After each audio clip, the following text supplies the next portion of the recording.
Hello, legends and super legends. Welcome to Veloharmony Live. I see we got a few people back there. Been getting my bike ready. The weather has cleared a little bit. We actually got above freezing today. So that's kind of exciting. And so hopefully, I believe tomorrow will be about close to 10°C. So I haven't been on the bike since last Saturday's ride. It's just been one thing after another. And so that's why I held this session and gave it the title that I gave it. You can't worry about stuff like that because your fitness is built over a long period of time. Don't worry about life happening and you miss a few sessions. You just don't want to start back thinking that if you were like peaking for something, you're going to start at the highest level. Just get out there, get on the bike, enjoy the fresh air, see how you feel. You may feel great and just give it a stick that day. You never know. So that's the way you do it when you miss some training. It's only been about a week. So that's not that much for the kind of riding that we do. Jeffrey, welcome. So it's always exciting. So what I was doing, I went ahead and checked all my lights and the usual stuff you do because the bike's been sitting for a while. I got on the bike for about probably 15 or 20 minutes. I always check the shoes I'm going to wear, especially if I've changed the cleats recently to make sure they've settled the way I like them to be. So I don't have to mess with them. Hey, John Hill. Yeah, we're doing fine. It's been kind of rough. My sister and her husband has been here for the last 2 or 3 days because they have no power at their house. And so our power came back after 13 hours. I think we believe it is because we're on the same circuit as a fire station at the front of our neighborhood. And so they probably did not do a lot of disconnections in our area because of that. That's what we believe anyway. So they didn't do where you get 3 hours on and then some people are getting it for a few hours, then they turn it off. We lost it for 13 hours, which was rough because the inside of the house got to like 40, which is like 44 to almost 7 Celsius inside the house in certain rooms. So we just stayed near the fireplace. So when we made that video with the snow that morning, the power had not returned. It came back that afternoon. So we were only out of power for 13 hours here in our area. So it came back on and stayed on consistently.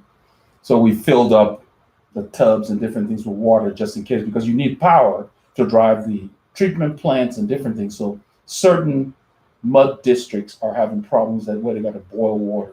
Our district informed us that we didn't need to boil water. And so it's different for everybody, but it's been a big mess simply because, as you've heard on the news, I learned a lot about the politics of our power grid in Texas. This has been an education for me. I didn't know about ERCOT. And so I went and read up. And apparently Texas wanted to be independent, so we can't borrow. We have no regulation. So it's time for some changes because just because we don't stay below zero or below freezing for a long period of time does not mean that we don't get our stations that generate power to be weatherized. So they're just they're saving pennies and costing us dollars. So they need to look at that. So it comes down to who we vote for. So we're going to have to replace some of those guys. Texas is not going to be a red state for long. It's probably purple now. So we got to change. We got to get people that will do the work for us instead of just lining their pockets. That's kind of, so it's been an education. I didn't know anything about I didn't know the power grid in Texas was independent and different from the rest of the country. And no links to them and no regulation. So they're just doing whatever they want and cutting corners, being cheap, and people lost their lives. It's unfortunate. So that sucks. So anyway, the whole week was cold. It was just very cold. The roads were impassable. I drove today for the first time, and the roads are clear. Because I guess it warmed back up. So the day we went above freezing. Tomorrow we're going to be like 10 or 11 Celsius for a high. So back to our usual range. But these things are going to probably be more frequent because of the changes in the globe, Yeah. Yeah, it's just, John said that's sad. Yeah, it's people focusing on money and not people.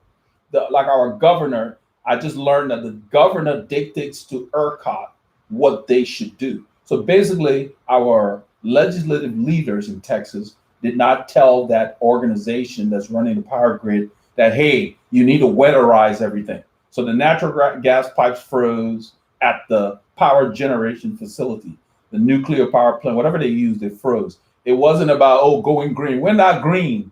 We've got wind turbines, we've got solar panels, but we're not green at this point because this is a Republican-run state. So don't fall for that foolishness they try to peddle, talking about the green. Even if you had green energy and the green energy failed, that's kind of like saying, I bought a car and the tire burst because you bought cheap tires. You can't blame the car. So if you went green, you need to weatherize it. The windmills work in cold places too, or wind turbines or whatever they are. So it's like they're talking as if to say we're idiots, like we can't see through that crap. You put it out there. So if it froze, it's not because of it, it's because of what you put out there.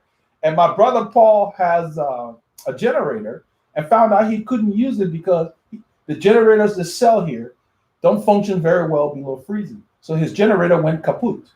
We're just learning that. So, we're like, when we do the research to buy new generators, we're going to have to buy it from up north or make sure we buy generators that can run below freezing. And that's how they work. They sell things that are produced with, I guess, a different quality, not that it's bad quality, but it's predominantly very warm here. So they're saying, well, we're not going to winterize your generators. So we're learning all of these things so that next time we'll be better prepared, but they really should not have put us in this position to where, and then they're claiming that we came within seconds of the power grid failing, where it would have been down for months. So that doesn't make you guys look good. I mean, 10 years ago, we had a front that came with the same kind of cold, like in 2011, I believe. And so it didn't last that many days, but they were given a recommendation that, hey, you need to do this because these things are going to be coming. And so they're hedging their bets, and that's why they don't want to be regulated, because if they were under the regulation of the feds, they would have been required to improve the quality. But of course, we're calling on the feds now. FEMA is here, helping out. So you can't ask them for money, but then don't want them to have oversight. Kind of like your kids asking for cash, but you can't tell them how much driving to do, or where to go. That's the thing. So we as voters just we need to participate more in our local election and the state level, city level, and so forth. Our city people have nothing to do with that. It's the state, the governor, and the people at the Texas legislature in Austin.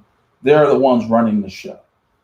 So don't fall for anything else you hear out there. So I've been educating myself by reading articles, not just depending on news, reading articles and reading about the history, Texas Monthly. So they've been told this is not a surprise.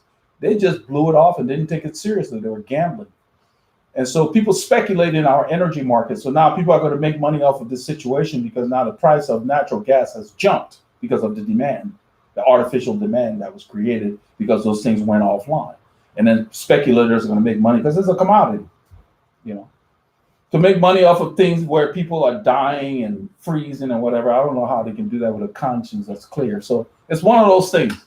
So, I just wanted to understand it because it's kind of like, it felt like we're in a third world country. I mean, we're standing outside. My wife filmed where the store shelves are empty. What you're seeing on the news is for real. We're standing in line to enter a store. You don't even know what they have. And you get in there, it's empty, but you've been in line. We can't get any fixtures for plumbing because everybody's pipes are bursting. So you can't find fixtures at Home Depot. All of them sold out. So unless you're out of state and somebody can mail it to you, everything's sold out because there's a big demand because a lot of homes have busted pipes. I have a few pipes that burst, but they were like under the sink. And it's like a handle that you use, a faucet to turn off the water or on for the sink. They burst because the pressure, as far as they had a little bit of leak over time that I wasn't aware of, and that pressure made it leak more. So I cleaned it up and just put something under it because it's not gushing water. It's just dripping lightly. But it was exacerbated by the house getting so cold. So even though at Paul's house, his pipes are wrapped and they still burst. That's how cold it got. People could not stay in these homes. All the hotels were filled up, So people did what they could, but still, it's just a bad situation. So the temperatures are up, and now it's going to be like we had a storm and we got to recover. So it'll take a while for all these repairs to be done. So it'd be like we had a hurricane or something. People sheetrock was once the pipes burst, some of them are in the ceiling going to hot water heaters. So they're going to come and the drywall comes down. So now you've got to gut your walls to get all the wet stuff out because you don't want mold to develop. So that's what people are going to be dealing with all over. Yeah, so it's kind of crazy. Yeah, we're hanging in, you know. So we just got pitched in and helped out. So my sister and her family were here. They're still here, just hanging out because they don't have water, even though the power is back at their house. The certain parts of town don't have water. So I'm learning more about how the infrastructure of water is tied to having power. You know, without power, you don't have water, the pressure drops, all kinds of stuff. So now, you know, other people have to board. So it's amazing. Yep, Speed Racer said next time in this time, 2011 and earlier, 1989 clearly indicated that Texas needed to do something they didn't do. You are correct. There were write-ups about it, you know. So we're going to be making sure we get some new leadership in Austin because that's where the fault lies. This is not the federal government, you know. And I think that if they're asking the feds for help because FEMA is here now, the feds need to insist that they get regulated because there's too much of the good old boy helping each other in this state, letting your friend, you know, this is an energy-driven state as far as oil, you know, Texas tea or whatever. So they're all hooked up and letting their friends get away with cutting corners. You know? Yeah. They called for it, they ignored it. It's crazy. So Speed Racer, he's got it right. So many people have told them and written about it. They just blew it off.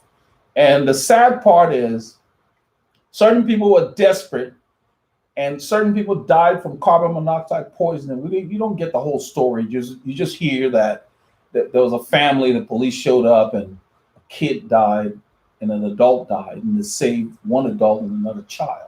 That's half a family gone because they tried to use their car to stay warm. I don't know the circumstances of it, but that's always sad to hear. That's preventable, you know. This storm was not that bad. I mean, even I think it was John that said it's a dusting. You know, it wasn't that bad. I mean, we tried to keep the kids occupied, making a snowman, whatever, to try to get their mind off of it. We were fortunate to have a fireplace. Some people don't. And if you don't have wood and you have a regular fireplace, then sometimes if the wood's wet, it's a hassle. So we had a fireplace where we could huddle around. But the house really was very cold. The outer rooms, you know, when your room is 44 degrees, that's like outside. And then the pipes just got really cold. So it's just a big mess. Paul on his street had to go help neighbors. Some people don't know how to turn off their water. They've never had a reason to deal with that. So Paul had to help them turn off water and do other stuff. He's very handy, you know. So that's what we've been texting and so forth. He couldn't find parts, so he was able to hire a plumber because the plumbers keep those parts. They're normal parts, you know, a copper pipe they keep, and then the different fixtures and fittings. Because we can do those kind of things. Paul and I are pretty handy, but we couldn't get the parts to do it. So I'm going to wait until this dies down and then I'm going to improve because my situation was such that there was already a sweating leak under the sink because they age, those fixtures age. And so it just, the pressure of the water made it leak more. But then once the power came back up and the house was warmer, it stopped. So what I've done is I put something under it because it's just sweating. And then you get a drip, maybe every 2 hours, a little drip. So I'm going to wait till things die down and get the fittings replaced, but I'm going to improve them with the new style. They have a ball in there where when you turn it, the water's off, 90 degrees, you turn it back, water's on, as opposed to the one you just continually turn that has a washer. So I'm changing that technology. I've done it before throughout the house. Anytime it leaks, I put a new style, the newer technology that lasts longer and better. And who goes under the sink to check for a leak? Unless it's gushing out, you don't know. So what ends up happening is when you do go, the paint is all chipped because over a period of time, you've had that little drip, drip, drip. Because this home was built in the 80s. So there are just certain things that, so it wasn't the storm that started the leak. It just exacerbated it to the point where I realized, oh, we have a leak in my daughter's bedroom, bathroom, which I never go into. Never have a reason to go there. So because we had guests who were straightening up and I came across it. And I'm glad I did. So got all of that sorted. It wasn't major and ran the heater to dry, but we have wood floors to make sure it dry. But it was like an instant thing. It wasn't there that long, so it didn't damage the floors or anything. And so it's one of those things, the ones that go to the hot water heater, if they burst, if you don't catch it early enough, the water continues to come. And it just, the weight of the water, just the sheetrock just falls. The drywall just falls. And it's a mess. There was something on the news, some lady in Dallas came home to an apartment and the water from upstairs, the apartment above, was gushing in her apartment, was like just water. It messes up everything. It's sad. It was sad to see. So, Lupo said, hello from Bulgaria. I'm happy that everything there is better now. Good luck. Probably you have to start a new YouTube channel for such a situation. I think that it's just greed in a way. We have people that know what they should do and don't do it because it's more profitable. Now, it's really our state legislature that should tell the companies that are generating power that you have to do this. The feds do that. But since Texas is not being regulated by the feds, our legislature in Texas should have done that instead of just saying best practices, recommendation. You can't do that. If you just recommend and they don't have to do it, they'll put the money in their pocket. That's what happened. That's just sad. So they're going to have to make some changes because the irony of it is ERCOT is called electricity reliability. So I'm like, that's an oxymoron. That's the organization, Electricity Organization of Texas or something like that. Electricity Reliability of Texas, ERCOT. And so people are making spins on the name, like electricity unreliability, that kind of stuff. But I don't think it's just their fault. I think it's the lack of oversight in Texas. You want to be independent and take care of business. If you can't take care of business, my stance is you come to me, the federal government, for FEMA money, then I'm stepping in to regulate you. I'm hoping that's what happens. Because these guys around here, they're thinking too small. Yeah, so it's kind of cool. So the whole week was just running around, Monday, after I made that video with the snowman, put it out by 3:15 Central Time, my power was back on. And it was a nice surprise. We were already hedging. I have one of these things where you used to jumpstart your car, or you can inflate your tires or whatever. I always keep it as a big battery pack. Some of you may be familiar with it. It's got different things in there. It got a USB and different things. So we're able to use that to charge. Now, throughout the house, every outlet has a light that stays charged. So if we lose power, they light up so that the house is not dark. So you have a path. Every part of the house you can see and it's fine. So that part was taken care of. But other than hanging around the fireplace, there's not much you can do when it's very cold and power's gone. So you have no internet, no entertainment. So what we did is we used our hotspot. We have hotspots on our cell plan with T-Mobile. We used the hotspot. That's how I was able to upload the video to YouTube. I connected my computer to the hotspot and uploaded it. I did that after power came back. But the reason I had to use my hotspot, even though power was back, was because the internet was down. Spectrum provides internet service, and they were down. This is another reason that we don't bundle our television with the internet service. You know how you get these offers where your internet provider wants you to have TV through them. Be careful with that, because once they go down, you lose two services. So we have Dish, and once we got power, Dish was back on. So we could get news and other things, because that's satellite. And then internet was down for like another day. So we didn't get internet till like Tuesday, because their services, however they provided, they were dependent on power too. And depending on where they are, they may not have had power. So they were down. So be careful when you're bundling stuff. Don't put everything in one basket. That's not a great idea. Don't, like if you have VoIP phone, like in the office, and you lose internet, you can't use your phones. So it was kind of good to be able to get connected with the hotspot. And the hotspot is something that just comes with a plan. We didn't have to buy it. T-Mobile gives you a hotspot if you have a plan with them. And you have limits to how much you can use. I mean, I maxed out mine when I did the upload. But then the next day it was back. So when I loaded the group ride, I used my regular Wi-Fi was back up. But it put a kink in my production per se, other than, because it's a laptop that has a battery, so I could do that. So I already had the production done. I was able to get that film out. So, it wasn't that bad. It's just that we were fortunate to have power and water after 3 p.m. on Monday. So then when I talked to my sister, she lives about probably 45 minutes from where we are. We're in the same city. And they didn't have any. I told her, you guys need to head over here if you can. A lot of the roads were still closed, so they used the surface streets, the roadways, the freeways. So they used the surface street and they came over. And so they've been here since. I'm like, there's no rush. You stay. We got room, we got space. So we made space. And it was kind of cool because my daughters got to see that on. It's kind of cool. So yeah, we made the most of it. But it's just sad to hear all the other people that are, people that need power for oxygen and other things. Something that can be avoided should be avoided. Because people need, we're in a modern society that we rely on power. And we should embrace different ways to get power instead of these guys going on making statements politically that says the new Green Deal is bad. We're not on the new Green Deal yet. So this is not that great, So when they say stuff like that, the non-thinking citizens don't get it. Because a comment like that is ridiculous, because you're criticizing something we don't have yet, as opposed to talking about what you just messed up.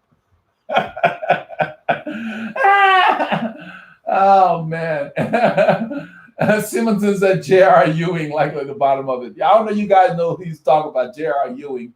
J.R. Ewing was on, there was a show called Dallas on television. Very good nighttime soap opera. That's what he's talking about. J.R. Ewing was a character in there. Jeffrey Davis said, distraction question. I recently picked up a bike with the Victoria Rubino Pros on it. The sidewall states 100 PSI minimum. Did you have noticeable issues running yours lower? I'm used to 85. Not really. I'm not sure why they would say 100 minimum. Victoria Rubino Pros, I use them, and I put mine at 95. You must have just a different model. Hey, Dwayne. Dwayne says hi. Dwayne Randolph. I don't think you're going to have problem. I'm not sure why minimum is. I don't know why they stamped it minimum. There's no reason why you have to run 100 PSI minimum. I run 90 in the front and 95 in the back on all my tires. I love the feel.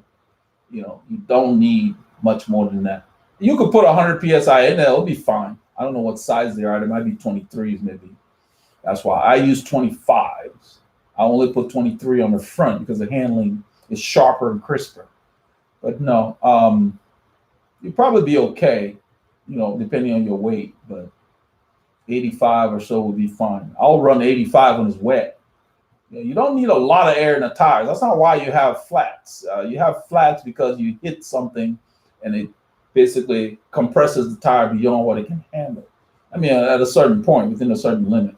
I wouldn't run below 80 on any of my tires at my weight, unless you get really bigger tires. When you start going with 32s and other stuff like that, you can even run lower pressure. Like in mountain bikes, you can run lower pressure because they're bigger tires. They use more volume, So yeah. 1978 Massey, cool. Yep. I run 25 C tires on the rear of all my bikes, and I run 23 in the front. Now, I could run 28, but it will just be too little of a clearance. The reason you don't want the clearance to be too little, if you pick up a leaf or mud or whatever, then it can rub on whatever, like your brake caliper or even your frame, depending. So for me, 25s are fine.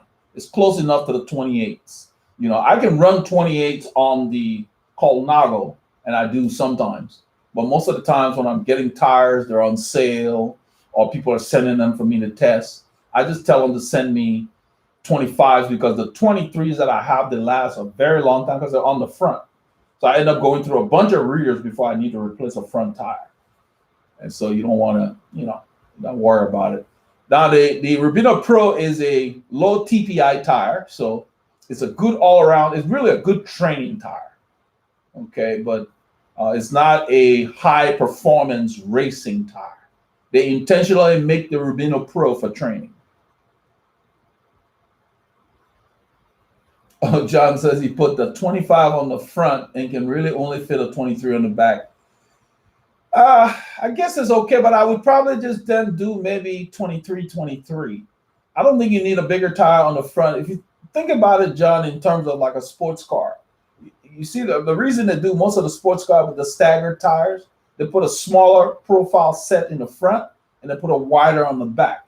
You have better stability and your cornering is sharper with a narrower tire. So you really don't want to reverse that by putting 25 on the front, because the 25 is for where you sit. That's where you get that comfort. So if it will only take 23s, just run 23s. Just run 23s on there. If it won't take a 25, I wouldn't put a 25 on the front and then a 23 on the back. I would probably do 25, 25. It's just more balanced. You could probably get away with what you're doing, but from a feel standpoint, you might as well just do 23, 23. Or if you have some of the Italian tires will make 21s like Vittoria or whatever. Get the smaller one on the front or the same size. Use the 25 on another frame where you can fit it on the back. So it's for your rear, so you get more cushion. And plus you can put more traction down in the rear, because that's where your drivetrain is when you turn that bad boy. Yeah. So that's kind of good. They have 25, they have 26, like Renee Hurst, when I bought that tires, it was a 26. 25, 26, that's fine. Yeah, Jeffrey is saying that his Rubino Pro is 150 TPI third generation. No problem, John.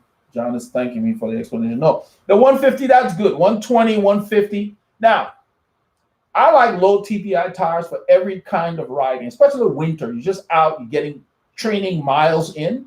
It's kind of like not having your Sunday suit on to go do yard work. I like to use that as an analogy. There's nothing wrong. It's actually better to get, because the rubber compound is harder on the low TPI tires, so they resist more punctures. So yeah, you spend more time riding as opposed to repairing flats. So it's better to have your stronger tires. I've talked about it before. And then save your 300 TPI or 280 TPI tires, which cost more, for your events or your fast rides or fast group rides. And if you can afford another set of wheels, you have those on those wheels. That's what we do. You guys see, I haven't even ridden my orange bike this winter. It's just sitting. And it's got the, what do you call the Zip 303s, I believe that's what there are, 302 or 303s, anyway, the 3 Series Zip wheels on there with the Continental Competition tubular on there. And because the Continental Competition uses a butyl tube, I haven't had to air it up. It just sits in there in my studio. And when my faster rides come about, I will take it out. But right now, I just put the lowest TPI tires I have on the blue bike. So when I'm going and I'm doing garbage miles, I just swap the wheels. So I don't have to be messing with tires all the time. So I have a set of wheels with 120, 150 TPI. In fact, I'm riding with the Ultra Sports right now. I have on one wheel on the blue bike. I'll probably ride that tomorrow. I've got a 23 on the front. I've got a Rubino Pro Slick 23 on the front that Paul gave me a while ago because he didn't like them. He's getting rid of them. I took them. They're on the front. And then I have, I think it's Continental, I think they call it Ultra Sport or something, but just a basic low TPI tire. They roll fine. You're not doing an event. I'm not doing a time trial or anything. They're tough. You just go and you put your, what we call, training miles on training tires. They're tougher, they're heavier, and you're just better off, Yeah, so so Jeffrey says he's riding his gravel bike on the road during the winter with a semi-slick 35C. Yeah, that's not, people put a lot of stuff. I could ride if a 32 would fit my bike, I could put it on there and ride fine and use it more for like your training and just messing around riding, where you don't care about your, I guess, pace per se. And then for your high speed quality rides, you switch it out. That's what riders do. You got a time trial coming up, you can train on the same frame and switch if you wanted to, or you got a road race, or you've got a Grand Fondo coming up, or a group ride you care about, you just switch the wheels. I, for the most part, put tires on the blue bike that I don't mind putting on a trainer inside, especially this week. I didn't really get to ride the trainer this week because I was just hanging out with family, cooking for the family, just doing so. I was having a ball, just having my sister here, and not having to worry about them, and just hanging out, just doing whatever, hanging out with my wife. And so today I finally got to ride on the bike inside for 15, 20 minutes. Not training, just I had the channel on the TV there and just kind of turning my legs, seeing how I put a new pair of cleats on one shoe and I wanted to see how it felt. That's the kind of stuff. That's what I use the trainer for. I don't really sit there and try to train or anything. And so tomorrow when I get out, we'll see, just ride. It's going to be nice. It's going to feel, it feels balmy. The funny thing is because it's been like 19 and 18 and whatever, it's 32 today. It felt like 50. That's the thing about the human body. You adapt, so it felt balmy. So tomorrow will feel really warm. And I'm going to dress nice and warm. I'm taking the warmest pair of gloves I have. I got a chance to play with all my gloves when we built the snowman, so that was good. That was good. Oh, John says he was hit by a car months ago and went down all okay now, but waiting for bike supply to replenish before I buy. Any thoughts? Bike is okay too. I don't know if you need to buy anything if the bike is fine. Just take it easy. And I don't know what kind of bike. It's kind of, the bike market is a wide open field. Depends on whether you want carbon or whether you want a custom bike. An all-around road. If you do road riding, just get a road bike with great geometry. It depends on your budget, of course. But yeah, I don't know. If your bike is fine, unless you just want another bike, because it's always nice to get a new bike. That's every rider, if you can, whenever you can. So I'm not always going to have 3 bikes, but I have to get the 4th one when I can, when it's affordable and it works for me and whatever. And it would probably be carbon because I've got 3 different metal bikes now. And, so Jeffrey says he's itching to get the feel of steel, itching to get the steel frame on the road. I want to know if steel is real. Yeah, I like my bike. I went with all steel, like steel fork on the Colnago, just for old school stuff, because you can make them lighter, but I wasn't that concerned about the weight because I've got the blue bike and the orange bike. They're pretty light. The orange bike is about 16 and a half, 17 pounds. It's pretty light. It's very light. So but this area that I live in, it's 5-7%. It's not that bad. I don't worry about it. Oh, Simmons in the wind space is recommending a bike. Yeah, that's a good value. You make good bikes. Just make sure it fits you. That's the key, whatever you buy, because it's not fun getting the frame where when you're trying to set it up and you realize, I can't get my saddle back far enough because the seat tube is too far forward. Those are the things I look for, things that you can't adjust out of per se. Then you have to worry about setback seat posts. Getting a setback seat post on the frame is not a big deal, but it has to be within reason.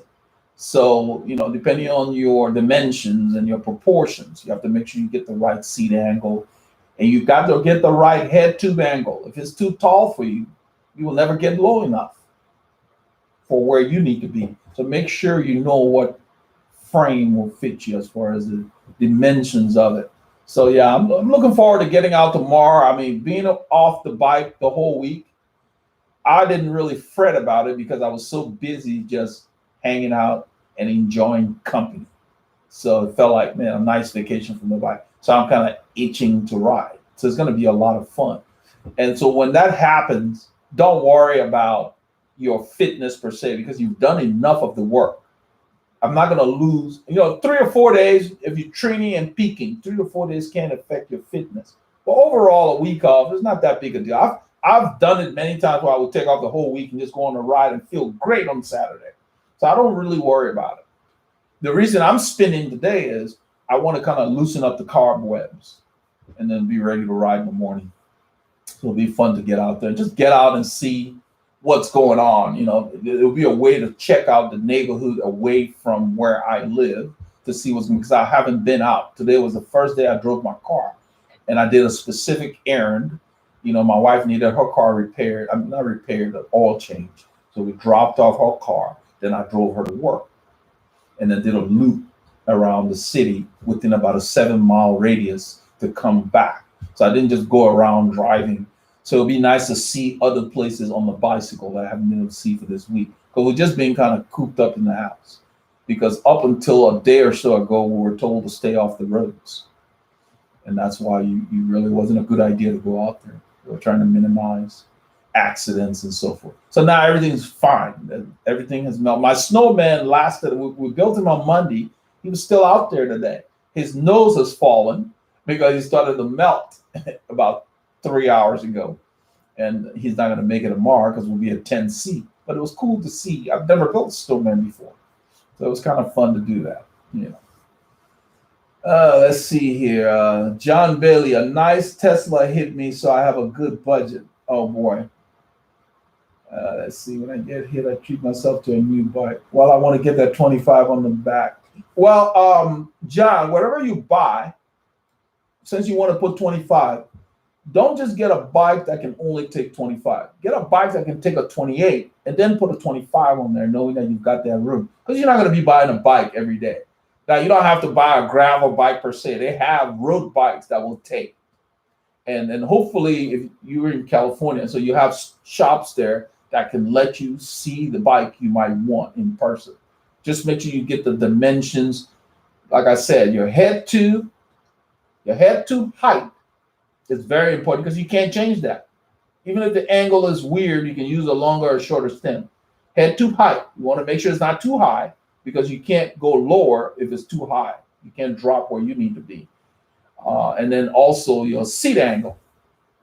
You know, you can't change that. If you get a seat angle that's too aggressive, you can't go back far enough.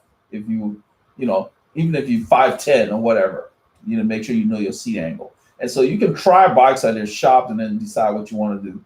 Whether you're going to build it up yourself or order the parts and let the shop put it together for you. A lot of shops have a standard price. They can put together a bike for you, you know, for like $150, $200.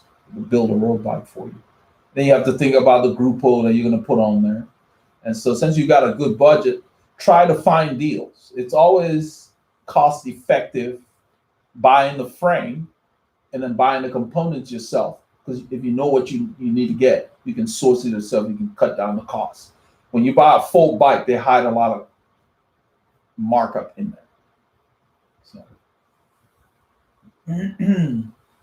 So Dwayne says, I'm purchasing the GoPro Hero 8 tomorrow.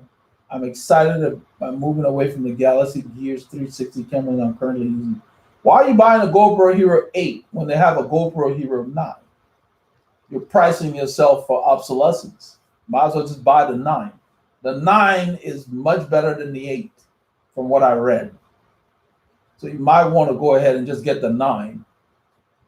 Let's see here. Jeffrey says, I recommend joining the channel and watching the classic videos. Yeah, Jeffrey's talking about we have a bunch of videos for members only, depending on which level you sign up on. So yeah, we're going to be making more content for members only, but we've got a bunch of videos, different videos on there about your bike sizing, bike fit, and other things that we move to members only. So David Hefferman, there is a lot of talk online about mid-foot cleat position. What is your view on this? I did a video, David, about I don't put a lot of stock in the mid-foot cleat position. I put it more on the fact that biomechanically, the cleat ends up being mid-foot. So I would say I probably have a mid-foot position, but the video I made on the channel, if you search for setting up cleats, and I think I made that public, that's not a members only. You can, your cleat position determines where you place the power. So you want to make sure that the ball of your foot, the widest area of your foot is over the center of your cleat. That's the key. I personally don't have my cleat in the middle of my foot. No, it might be a centimeter or two behind the little bone on your big toe, because that's kind of how we base it. You take the center of that bone should be the middle of the cleat. So the cleat ends up being a little behind, but you end up with the widest portion of the ball of your foot in the center of the cleat.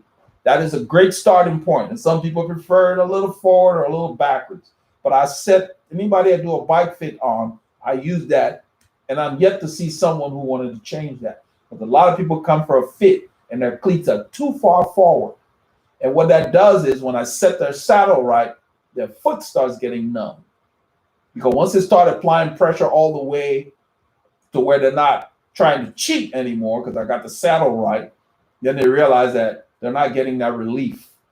So if you think about this being the bone on your big toe, on the side of your big toe, the cleat, the center of the cleat needs to be in the middle of that bone. That will put a lot of the cleat behind here, but that will put the ball of your foot, the widest expanse, over the center of your cleat. So when you apply the power, when you watch me ride, it looks like the cleat's way back, but you get to really use the ball of your foot. I don't want to use the middle of my foot, the arch, if that's what they're talking about. It's closer to the arch. I wouldn't want the power to be coming from the arch, because the arch will feel really weird if you do that. I like it right there where I described. That's where most riders set it. And maybe some people prefer it further back, but that's the thing. And there's always exceptions to everything, what we call outliers. But as a rule, that's what most fitters use. Let's see here. So John Hill is asking whether anyone has used the Brighton 320 bike computer. I've never heard of that. Let me see while we're talking about it, if I can pull it up.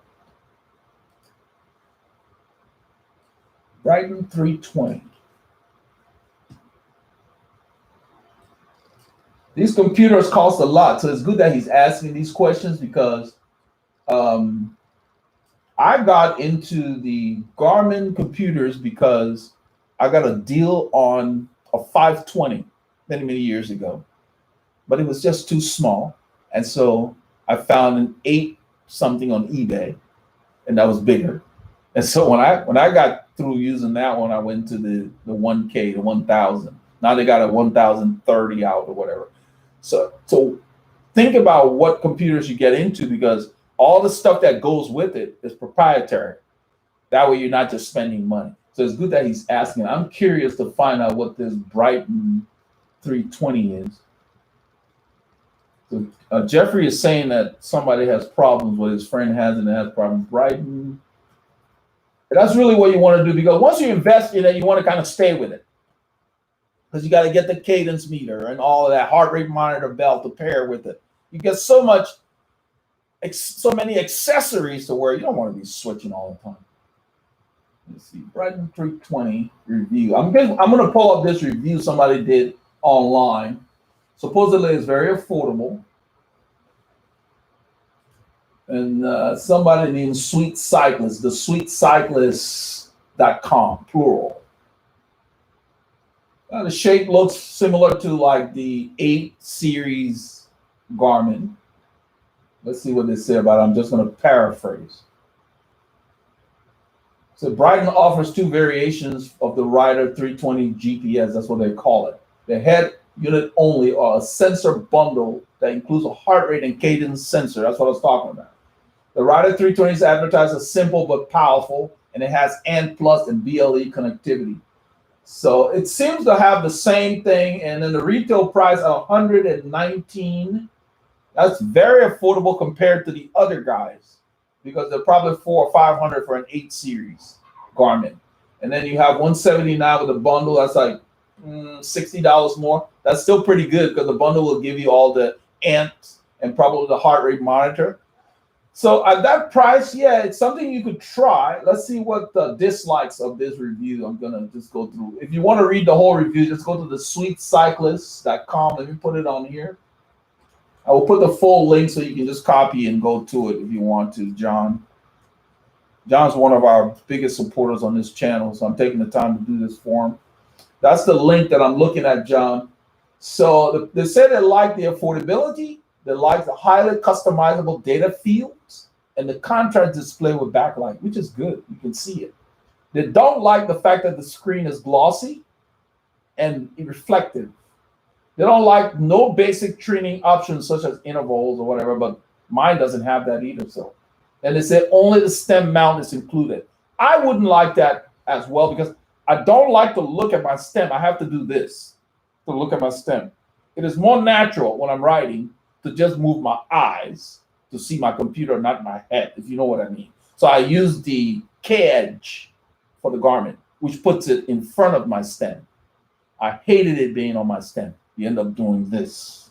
It just doesn't feel ergonomic when you're on the bike. So yeah, I wouldn't like that about it either. But it's very affordable. I don't see it being a big deal. It depends on the kind of mount. I'm sure somebody else might make a mount that you could find if you wanted to do that.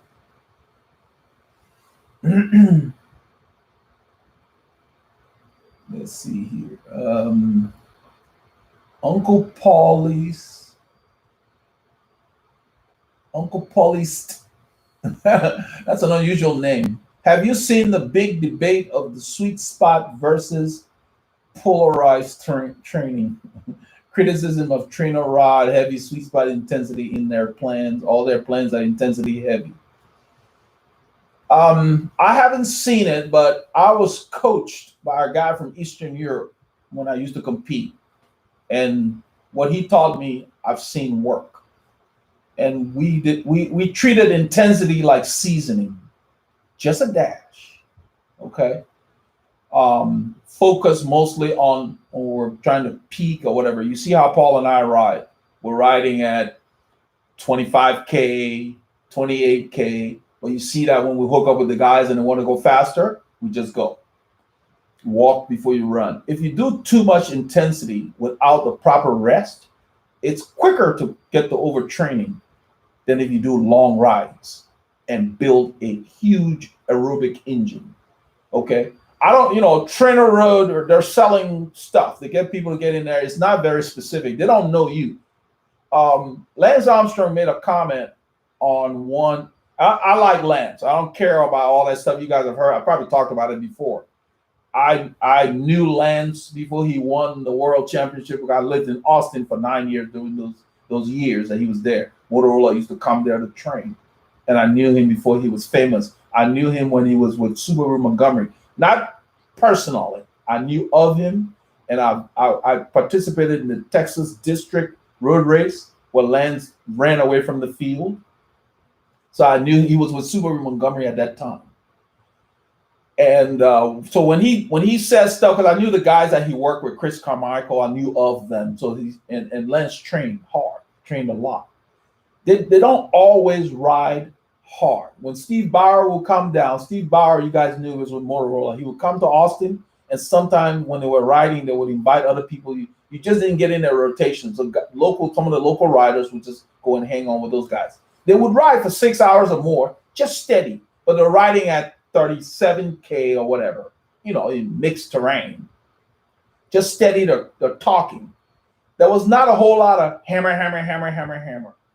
But when it was time for them to do that stuff, they could. So if you hammer all the time, you lose the desire to go fast when you need to. Why not save it for the event? The pro riders do not train hard all the time because they got enough racing coming up. That's what people don't understand. Unless you're cutting those boys a check, they're not going to be chasing you and wasting their energy. They know they got the whole season coming. They will get the chance to go hard. And I don't know if you guys have heard some of the interviews you read. Lance will always say, yeah, I know how to go hard. You always say that. And that's their attitude. I can go hard, but why should I? You're not paying me.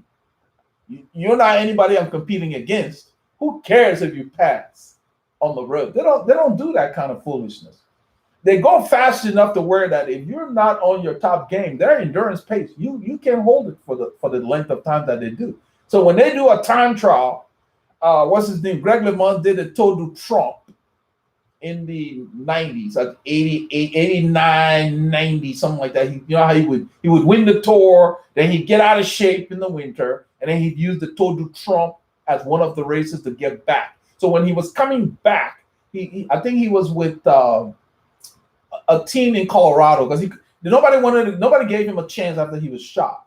And so he got with a local team in Colorado or something, and then he went to the Tour du Trump before he signed up with ADR or whatever. But he did a time trial, and I think Lance was at the Tour that year or something like that. He did a time trial to where he told the reporters he was holding back because he didn't want to peak too early, And that was one of the years that when he came back, he won the Tour, of course. But he said he was holding back, and I they used to get the Velo News and Bicycling magazine. I used to get them. And I was reading, he was holding back his average of 28.8 in a time trial in rolling terrain in a Tour de Trump. Well, you're holding back at 28.8. What the heck do you ride at when you're not holding back? I'm using that as an example to show you that these guys ride so long to where you get strong by going long and steady. You don't need to be hammering yourself into the ground. When it's time to go hard, not only will you be mentally ready, you will be physically ready, it will be fun than if you go hard all the time. Now, don't get me wrong. They'll do a 6-hour ride, but parts of the ride, if it calls for it at that time of the year, depending on what they're getting on from, they may push for sections of that ride, but not kill themselves all the time. So these things like Trina Road, people have asked about it before. Unless they know you, you're just taking a chance. The people that wrote the program don't know you. So how do you know it's going to work for you and your engine? Some riders have a big engine. Some riders have a smaller engine. So your coach tries to figure out what kind of training would get your motor ready. We're all different. Don't just follow something because someone set up an online course and they didn't give you the opportunity to do a test and work with you to make sure you get, you're ready and you're doing what works for your body and giving you feedback.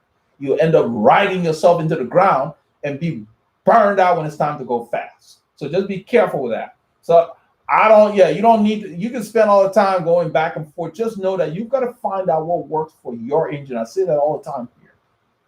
What works for you is going to be different than the next guy. Next guy might need big miles. You might not. The riders all train differently. Okay, let's see here. Dwayne says, John Hill, I'm using the Brighton Rider 530. It's an awesome GPS cycling computer.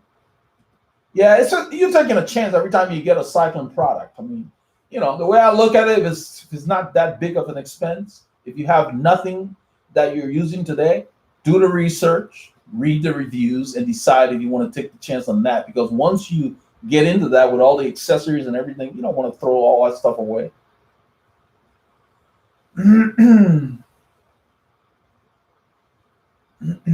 James Solomon, I love the jersey and the content you bring. I'm a fairly new rider since the last year, end of May. I can keep a 21 mile per hour pace, but looking to get stronger and faster. So James, what is a 21 mile per hour pace? There is no such thing. A 21 mile per hour pace. I'm glad he asked that question because I was thinking about it probably a few days ago, because I talk about average speed meaning nothing, I'll use it as an example. I would do a time trial. Let's say down here in Houston, we'd have a 40-kilometer time trial, mostly flat. I do a time trial, and on a particular day, I might do maybe 56 minutes or something like that, 40K, okay? Then I set as a goal where I want to try to get to 52, 51 to be competitive. All right. So to do 25 miles, I'll start with an hour. To do 25 miles in an hour, you have to ride at 25 miles an hour at a minimum. You have to average that. That means sometimes you're doing 27, 28. You can go to 24, but you got to average 25 to do it in an hour. So that means to come under an hour, you got to be riding 27, 28 for more than 50 minutes. You got to really push it. It's going to vary, James, based on what Mother Nature decides to do that day. So if you start out going into the wind and Mother Nature starts blowing in your face, you can forget your 21 mile an hour average or whatever you had planned. You have to focus on the fact that your engine's red line says you need to do, because back in the day, we did that's heart rate monitor was the main thing, but I did use feel in combination. You got to get to where your legs just start getting tight. That's your threshold. You stay there or back off slightly, because if you don't, you will have to slow down if you go too far in the red for too long. So your body does not know what speed you're transmitting, what speed you're allowed to get on that day into the wind. So maybe you'll be doing 23 into the wind that day. So coming back, then you might be able to make it up if the wind's behind you or the conditions. So you can't do it by speed. You can do a course and then afterwards say, today I was able to average 23.4 or whatever based on the conditions at the same effort. So there is no 21 mile per hour pace, because the next day you try to do 21 miles an hour and there's a monsoon. How are you going to do that? You might be doing 15 miles an hour going into the wind. It might take you 2 hours to do 30 miles into the wind. So do not train and say, there is no 21 mile an hour pace. You don't control that. You can't control the average speed you have. The conditions decide what average speed you're going to have. The only thing you can control is how hard you go. So you need to focus more on your zones as far as, let's say you don't have a heart rate monitor. So you say you're new, I don't know what kind of training you're doing, if you got a training plan. So if you want to get stronger and faster, which is what I wanted to talk you out of thinking miles per hour pace or average speed.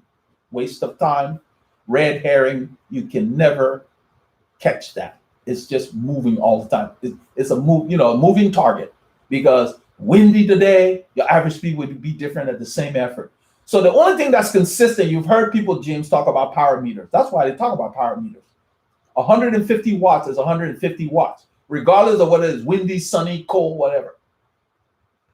120 beats per minute is 120 beats per minute with your heart rate monitor, regardless. Now, heart rate monitor has issues where you might get to 120 beats per minute quicker in the summer because it's humid, or you didn't sleep well, you didn't drink enough water, whatever going on with your body. That's why people say heart rate is variable. But if you notice, the pros still use heart rate monitor because it still is important to know what your body is doing, regardless of the conditions. So they use it in conjunction with power meter, and then some riders just ride by feet. They ride as hard as they can for the period of time they choose to.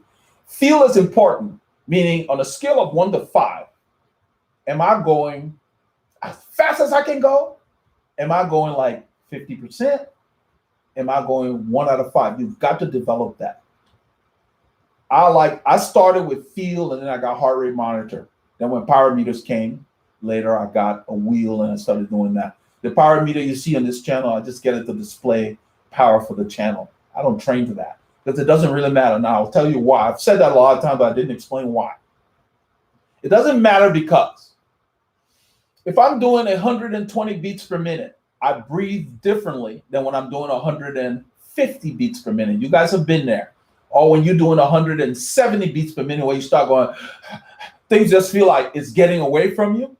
If you do not train your body to be able to tolerate the effort that your system is putting out, meaning that the body decides he's going so hard, I got to raise his heart rate, get more things to the muscles, get the lactate out. So you've probably been riding where you get to a range, whether it's 160, 170, 180, 190. There is a number when you see it, you realize, man, this is where I start suffering.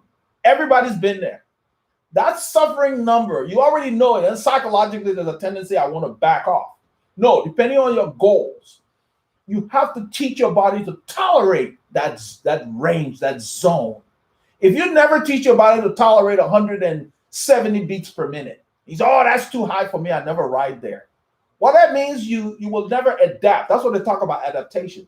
So at 170 beats per minute, watts are still watts, meaning that whether you're at 170 or 120, you're still putting out 150, 200 or whatever. Think about it. The road goes up and you want to hold that same speed. Power meter doesn't care that your heart is beating at 170 or 120. You still got to put out the watts to keep that speed on that grade. I hope you guys get what I'm talking about. The power you're putting out is not going to change based on heart rate. It's going to change based on terrain. So if you can't tolerate 170, you may get dropped at 150 watts because your breathing goes at 170, but you're putting out 150 watts because you can't handle that. I want you guys to know that. So that's the key. So it's very important to know that regardless of whether I got a power meter or not, when my body starts processing in this range, I've got to make sure I've already prepared myself to tolerate that for a certain duration, because you're still putting out varying watts, just like you do when you're starting out. You know, you start out a ride and you sprint, it goes to 200 and something watts. Okay, you can be dropped at 200 and something watts because you're not able to handle the breathing requirements in zone 4, zone 5. That's what I talk about.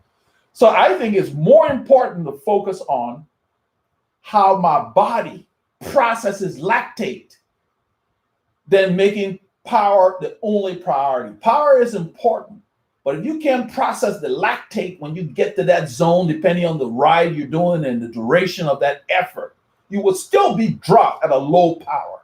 That's what the joke is when Missouri asked that guy, what was your power meter saying when you got dropped?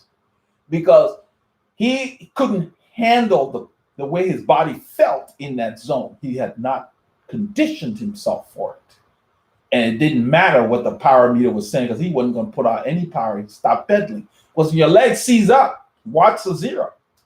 That's what I'm trying to say. So it's very important that whether you got a heart rate monitor, power meter, whatever, you have to decide, okay, if I'm going to do this kind of riding, I've got to make sure when I get here, I've got to stay here longer and longer and longer. So you got to have the right workouts that will get you in an uncomfortable zone till you adapt and make it comfortable. I hope this helps you guys. And that's why you need training. That's the most benefit I got from having a coach.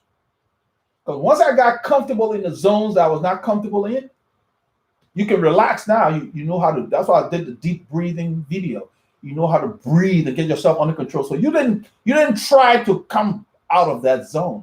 You decided we're here now, we're gonna stay here.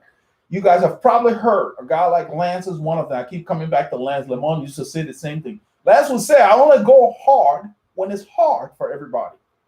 He used to say that when it's hot and we're on a hill and everybody's suffering, he said, that's when I go. Why? Because only the people with the toughest minds will go with him. And you've probably heard other cyclists say, endure the suffering. Only people who can suffer can go when it's hard. Because it's hard for everybody. But it's the guy who has the toughest mind and has done enough preparation to where he can tolerate lactate. It's those little differences. That's why you can be right on the wheel. You're right there, and you just can't get there. It doesn't take, it's a fine separation, and then before you know it, the gap just continues to grow. But it's those riders who do the little extras. You know, we didn't ride in 27-degree weather last week just to prove anything. No, it hardens you. If I can ride in 27-degree Fahrenheit, what the heck I care about 50? That's a joke. It's like mentally you're like, been there, done that, bring it on. That's what that's about. If I can ride when it's raining and it's messy, a beautiful day you attack, I laugh at you. That's the way you got to look at it. That's why those guys ride in harsher conditions. It toughens you up. So you got to keep that in mind. A lot of it is mental, but you got to know when to back off, because even though it's mental, you can push yourself too far also. It's a fine line. But you have to do harder things than you plan to encounter. That's training too. You're not just training physically, you're training mentally. Maybe I should title it that way, but this is a good discussion. So yes, I got that from a coach because I couldn't get it from a book. And I was fortunate to be on a team that provided me a coach at low, reduced cost. But I learned a lot from him because he explained stuff based on what he had experienced, and it made sense to me. And mentally, when you have been through fire, what else can it do to you? You guys know that. It's not just cycling, it's life. You've handled worse conditions. What do you worry about? You've handled a bigger hill. What's a small hill going to do? It's the same thing. So focus more on your adaptation, your ability to handle different zones. So you want to get stronger and faster, you have to do more work than you've become accustomed to. Your body does not care about speed. Your body cares about how hard you have worked and for how long. So you need a training plan, or you need a coach. You need to get your zones together so you can forget about average speed and focus on how hard you're working, how much work you're doing. That's what's more important. Effort is more important, So you can, check out our website. We've got all kinds of plans there. Some people like to train by themselves. I had to build plans to where people can download and train. And I'm going to build an online course as well. People have been asking for that. I've got a new chat box that we put on the website, and people have been asking about, can you do an online interactive course, because they don't want to download the document and work on their own. And I've got to come up with a scenario. But I don't want to do something like Trainer Road that just really disconnects. The course I have allows you to download the course and a threshold test so that you determine your zones, then you go do the work. So that is you. I don't want people to just cookie cutter stuff, because everybody's different. Because that way you're just working within your ranges, because everyone's different. When we're riding, we're not all in the same zones. That's why some people get dropped and we're in zone 2. It happens. They're just not fit or whatever's going on. So keep that in mind. Anyway, James said, makes total sense. I'm currently researching on training plans, so you recommend a power meter. I don't know your budget, James. Personally, I would, if you were training with me, yes, a power meter is great, but I would want you to start with a heart rate monitor. And the main reason is I want you to get to know your body, not the watts you're putting up, because from a health standpoint, I want you to know what's going on inside. That's what the heart rate monitor does. The power meter just says, this is what you're putting out. It doesn't say what's going on in the power plant. I'll use that as an analogy. The heart rate monitor lets you know what's happening in there, your beats per minute or whatever. Kind of like when you go to the doctor and they do an EKG or whatever. You want to know what's going on inside. You need both. But if you had a tight budget, I'd start with a heart rate monitor. Since you just started, it's not going to hold you back. Le Mans, all those guys, they raced with nothing. They were able to win Tour de France or whatever. They're nice to have. They're not required, but they help you focus your training if you don't have a good handle on feel, training by feel. But there are a lot of riders just use those as secondary. When I ride, I don't look at heart rate. I talk about it on the film, on the group rides when I'm narrating, but during the ride, I look at my cadence. I glance from time to time. If it feels funny or I feel like I'm spinning too much, I just kind of glance. Okay. And then I record that. Okay. This is what was going on funny. Or if my legs start to tighten up, I'm like, okay, I guess I didn't like this range. I glance. You glance from time to time, and you almost like you make recordings of like data points. My leg was tightening up and it was 68 RPMs on this climb. You gotta record that and you get on, you analyze it sometimes even at the rest stop or whatever. That's what I do. I glance periodically. When I'm riding, I just ride and I really look at time, duration, how long we've been out there. I look at that. And the reason I look at that is, when do I need to eat something? Because we ride for so long. I don't like my energy to dip.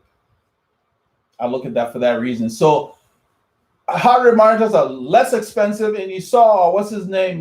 John Hill asking about this, what do you call it? The Brighton 320 or the Garmin or whatever. Do your research, get one of those units. The reason being is, you get one of those units, they come with cadence meter, because you want your cadence.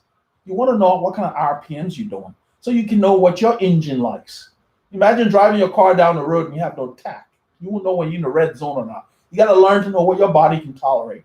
And then those meters allow you to buy a belt as an accessory that will pair with it. You don't have to go buy a unique heart rate monitor. They pair with these head units for your bicycle. That's the direction I want you to go in. And those same head units now will accept a power meter when you get it later. Doesn't matter who you buy it from, because they're all ANT. You want to get the ANT or Bluetooth. A lot of them they do both. Okay, that's the way to go. Since I don't know your goals, I don't know anything about you, this is very general. Hopefully it will just at least get you started, but you're new at it. I would suggest either you get a coach or get one of our training plans. If you don't know where to get, go to veloharmony.com. We got plans down there. Start with the base training plan. It may say base, but it's building that aerobic engine that the pros build. The pros ride slow most of the time. They go to the races, that's where they pour it on, because they come in there with a huge engine, aerobic base, and they let it hang out. It doesn't mean they don't go hard in their training, but not the whole ride. They'll ride hours and then hammer hills in between that ride.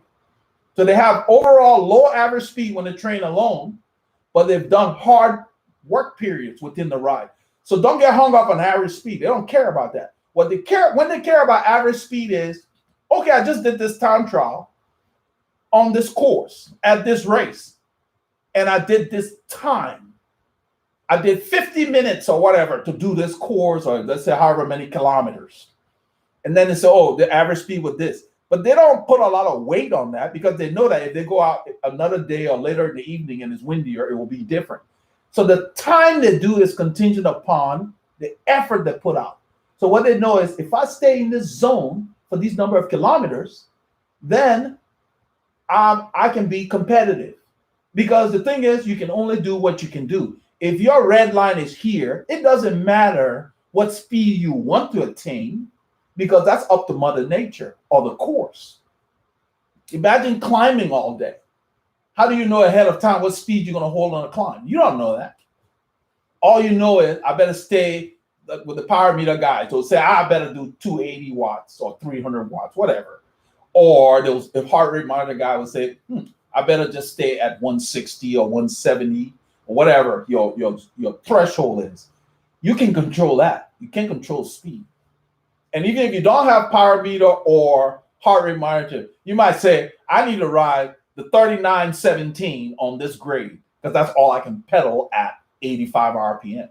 I'm using these analogies so you can know that those are the things you can control, not speed. Speed means nothing because you do a time trial today and you go to your threshold and you ride. I'll say you ride as hard as you can. That is only for that time that you went across that course. The next day, if you did the same thing, it will be different.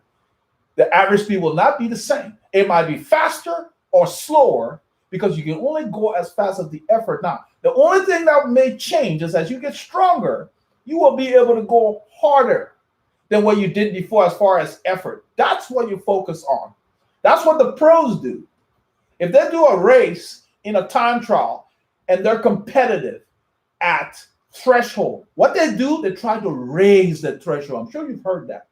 Raise the ceiling of their threshold, meaning my threshold is 170 right now. I'm going to spend some focused, structured intervals at threshold. That's how you raise your threshold. You stay there longer, and then the next time your threshold might be 173. That's how you go faster. But the actual average speed will vary from day to day. So that's why they don't pay attention to that foolishness. That's why the guys in the tour, when they go early in the morning, they got different time. And then the top guys going in the evening, if they're catching a lot of wind, sometimes they can lose because they win in tougher conditions. I'm sure you guys have seen that. That's why I like to watch those tours, you know. So anyway, let's see here.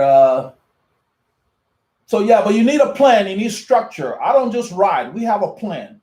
If somebody's not doing what I want to do, I let them go. You're not going to see me chasing a rider because they passed me on the road.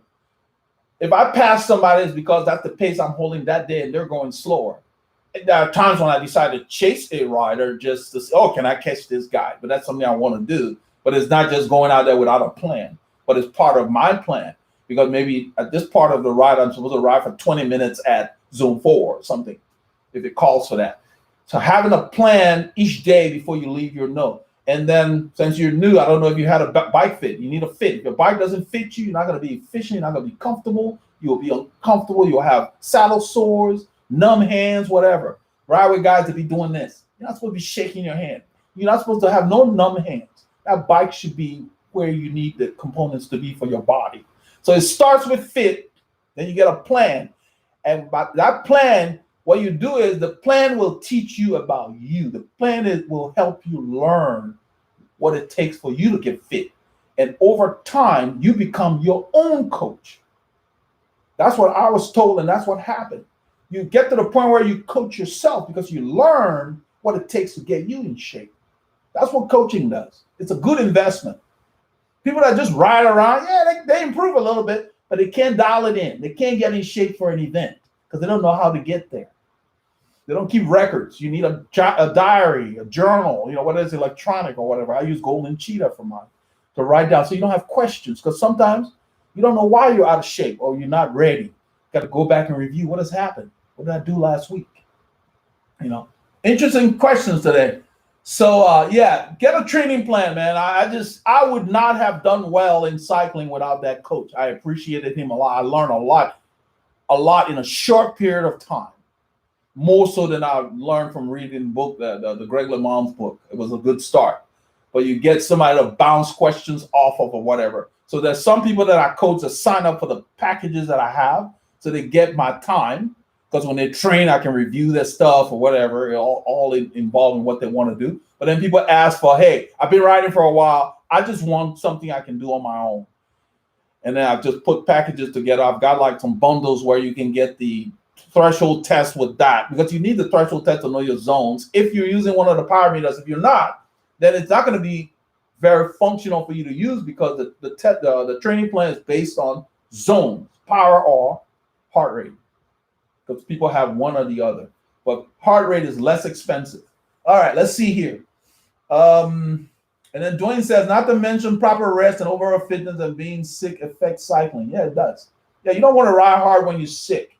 And there's different levels of being sick. If you're ill to where you can't function, you rest. You don't need to train. That's not going to help you. But if you got like a little cold, the logic we used to use was, if the cold is from the neck and up, you can ride, because it will clear your sinuses or whatever. If it's from the neck or down, then it might be something more serious. A chest cold, might be pneumonia or whatever you want to get checked out. You don't want to train when you're not healthy. That does not help your body. Let's see here. Elite Harrington said he joined late. Well, welcome. Better late than never. Let's see here. James says it makes total sense. I'm currently researching. Yeah, find something. He said he recommended a power meter. All right, the power meter I have is it's called the Power Pod. The reason I'm recommending that is it's finicky to set up, but anybody who doesn't mind reading instructions and following it, once it's set up, it works really well. I really like it because I can transfer it between bikes easily, and it does not affect anything on my bicycle. I don't have to change the kind of pedals I have. I'm not stuck to one wheel. It's called the Power Pod by a company called Veloharmony. I just found I have been tracking it for many years when they did their crowdfunding. I'm not affiliated with them in any way, shape, or form. Veloharmony.com is the place where you can get it. Very, very affordable compared to other power meters, and their support has been great. And literally call and get a guy on the phone. I've made 2 calls, not because of the product, but because one was I needed to get what they call the Pitot tube. Somebody corrected me. I said Pitot is Henri Pitot. It's the one that is a wind measuring tube that you attach to the power pod. And then they have an aero pod. So when you go, just read the stuff on there. It works. I do it. I make sure I charge it. But what I found is when it's low on charge, it misbehaves. So you're supposed to get like, I think 14 hours, whatever. But I think it varies depending on the kind of riding you're doing. What I found is once I get above 10 hours of use, it's better for me to just recharge it, because I always leave it on and it goes into sleep mode. And that takes power to keep it asleep. So that's the thing. Thanks, John Hill. Thank you for the super chat. So I recommend that. It doesn't mean the other ones are not good. If you're somebody who's not finicky about your pedals, they have power pedals now that are very set it and forget it. One is called, I can never pronounce the name right, ASS. Let me look. What's his name? DC Rainmaker has been the. I, for one, am not getting any power pedals because I love my Shimano pedal style. I love the width of them, everything. So if you're particular about what you already have on your bike, then yeah, these are the things. That's why I waited for that. So let me see. Power pedals. I don't know much about the Cycle Up power pedals, except that some riders said that they hit the ground or whatever, but you got to put it up when you're turning. So I don't know if I blame the pedals for that. Isioma, Fivero, Isioma, Asioma. I'm going to just put the name up here. You can find it at Chain Reaction. I'm looking at it here for $479. That's almost $200 more than the Veloharmony. That's another reason they're very popular. The VeloComp is very reliable. The key to power meters is that they're consistent within themselves, meaning I always like to reference what DC Remaker said. He said when VeloComp made the power pod and it sent it out, people were saying it wasn't a strain gauge power meter, meaning that strain gauge is the technology that the crank-based power meters and the pedal-based power meters use. And what he said was, it shouldn't matter whether it's strain gauge or whether you got gerbils or a hamster telling you what power. He said what should matter is that when you put a certain effort out, if it says 50 watts, it should always say 50 watts when you put out that same effort. And that's the way you got to look at power meters. But it so happened that when he tested it against the other strain gauge power meters, it tracked consistently. And that's all you need. You need consistency, and it has it. So it has a following.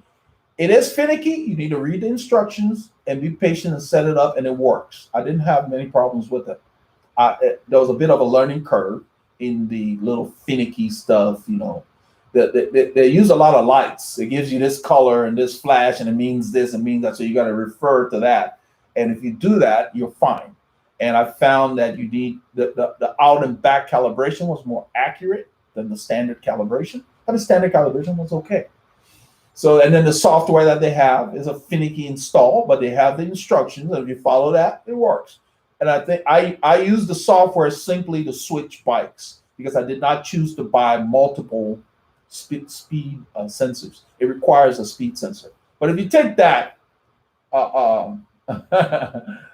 James is a super legend. Thanks for joining, James. But if you take that, James, and go to VeloComp, read up, they have a forum, and that's what made me commit. They had a forum of people who bought it and were living with it. Triathletes, road riders, other people. So it was coming from users and all their little experiences, and mostly positive. And this is a forum where people were allowed to complain about problems, and then the owners of VeloComp would be in the forum as an admin answering questions. And what I saw in there before I committed was they would tell people, okay, download your files because it creates files and you can download to the software. Send me your file. They were asking people to send the right files when they had problems. And most of the responses ended up being the users messing up, you see? And these guys, from looking at the files, could tell. But the support was so good that even those people that were upset initially in the forum came back and started giving them kudos, you know? And it just worked. It just worked. I put it on there. That's why I say I only use it for the channel. I put it on there and I just go ride. All I do is I make sure it's charged. I don't have to think about it. It connected to my head unit, my Garmin, you know. So if you're going to get a head unit, which I think you should, if you're going to buy anything, that's what John was asking about.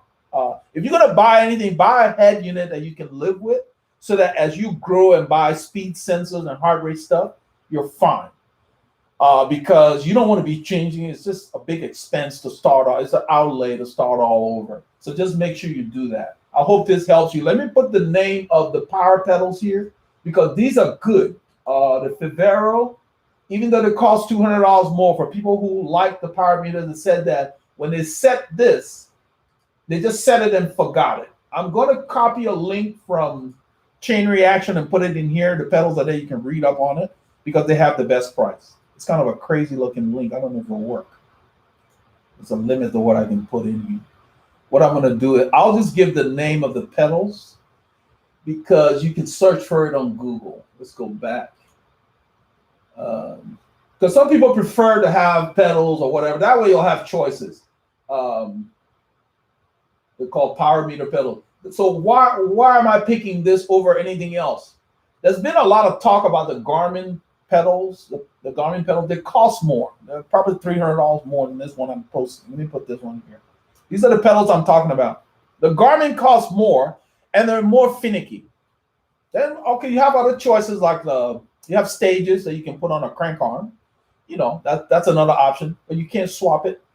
I'm recommending pedals because if you buy another bike, you can just take it off put it on the other bike. It's always good because it's a big outlay. You don't want to be tied to one bike. You know, some riders have crankbase, and yeah, it's tied to one bike. So just keep that in mind. So, and then here we go. Danny said he bought a 4i power meter. Yeah, they make. I think I wonder if 4i was involved with these guys, the power pod. I don't know. No, I think they're attached to the crank arm as well. I think 4i is attached to the crank arm. The ones that are attached to the crank arm, I mean, if you're using the same crank, you can probably swap the cranks if you had to. But people who have multiple bikes, like power pedals or, you know, a wheel that you can switch. But if you just have a bike or one bike you want to put power on, riders don't put power on all their bikes necessarily. Then you can make your decision based on that. I like the swappability because you don't want to be spending $500 all the time on stuff. You just swap it around, and it just worked. They're very reliable from what I read. You know, people worry about the Q factor with the SEO mod because it's got a little circular-looking pod on there, but I wouldn't worry about it. I think once you're set up, but you definitely need a bike fit if you haven't had one, or if you're uncomfortable. Because as you ride longer, all the little issues you've been neglecting will come to a head. You should not be uncomfortable on the bike. You should not have any saddle sores, and if you do, you need to make sure you puncture them, get them treated. Otherwise, they can become cysts, so it can get worse. You know, Marcella says I called Harrow Bikes, and of course they told me it's great, but living in the Washington D.C., there's not many shops that sell that brand. Just trying something different. Oh, he's talking to Jeffrey. Okay. So yeah, I think Harrow, what you thought? Yeah, I did a review on a Harrow bike here. I have a guy in the area that has one. Abraham Hartman, were you and your brother into cycling growing up? How did you discover cycling? Abraham must be new to the channel. Great question. I discovered cycling I used to run track in college, and I would get shin splints. And so my coach in college said that I needed to do cycling, so I avoided getting shin splints, but I stayed fit aerobically. I used to do a 100-meter dash. And that's how I got into it. And then one day on a ride, I'm riding in my sneakers, and a group came by in West Houston, and I just kept them about a car length in front of me. I stayed with the group in sneakers and a t-shirt and whatever, and then I didn't even have a helmet on, just a cap. Back in the day, you know, the cap pulled backward, the cool way, because I used to play basketball too. The reason those of you who don't know, the reason we wear the cap backwards, or I don't do it anymore that much. My daughters like to do it. So when you're shooting, the brim is not in the way. That's what that's about. And everybody's doing it now. So yeah, so that's how I got into it, because then when it stopped, this guy came up and said, man, he kept up with us. He saw what I was wearing, my sneaker and everything. You know, they're all clipped in and everything. Then he asked me to join that team. You know, he's like, you kept up with us without drafting? So he's like, he was blown away. And then that's how I got with the team and started doing races. And it was fun. You know, but I had a heavy bike at the time. It was like 30 pounds. It was a yellow Cannondale. It was a beautiful bike. You know, so yeah, that's, let's see. Michael Fernandez, how do I keep up the power in a headwind?